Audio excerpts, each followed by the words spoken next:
আপনি যেহেতু ধানের শীষের প্রার্থী, তো সেই আলোকে আজকে বিজয় দিবস এবং আগামী যে নির্বাচনে আপনি একজন প্রার্থী হিসেবে আপনার প্রত্যাশাটা একটু ব্যক্ত করেন। বিসমিল্লাহির রহমানির রহিম। আজকে 16 ডিসেম্বর মহান বিজয় দিবস। 1971 সালের এই দিনে আমরা লাখো শহীদের রক্তের বিনিময়ে এবং অজস্র মা বোনের ত্যাগের বিনিময়ে আজকের এই দিন আমরা ভোগ করছি। এই মূলত গণতন্ত্র আমাদের শহীদ রাষ্ট্রপতি জিয়াউর রহমান বহুদলীয় গণতন্ত্রের প্রবক্তা, যার ধারাবাহিকতায় দীর্ঘদিন যাবৎ আমরা এই গণতন্ত্র থেকে বিচ্ছিন্ন ছিলাম।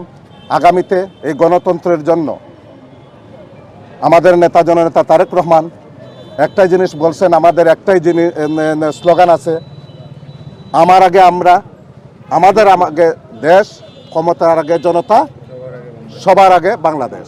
এই স্লোগান নিয়ে আমরা আগামী জাতীয় সংসদ নির্বাচনে গণতন্ত্রের পক্ষে লড়াই করে আমরা নির্বাচনে অংশগ্রহণ করব।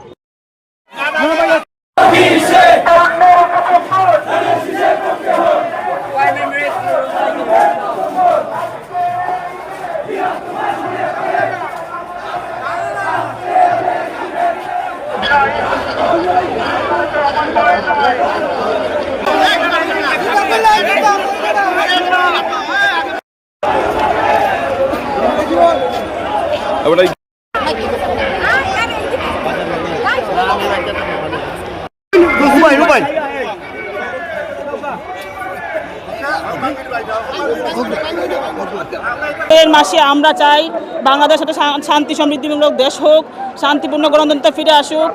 এই গণতন্ত্রের মধ্যে দিয়ে দেশ একটি সমাজ, সুন্দর সমাজ প্রতিষ্ঠিত হোক, দেশে শান্তি শৃঙ্খলা বজায় রাখুক, আইনের শাসন প্রতিষ্ঠিত হোক।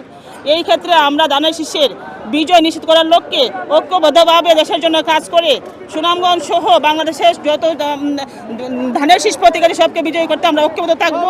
ইনশাল্লাহ দেশ শান্তি ফিরে আসবে, ধানের বিজয় নিশ্চিত করতে।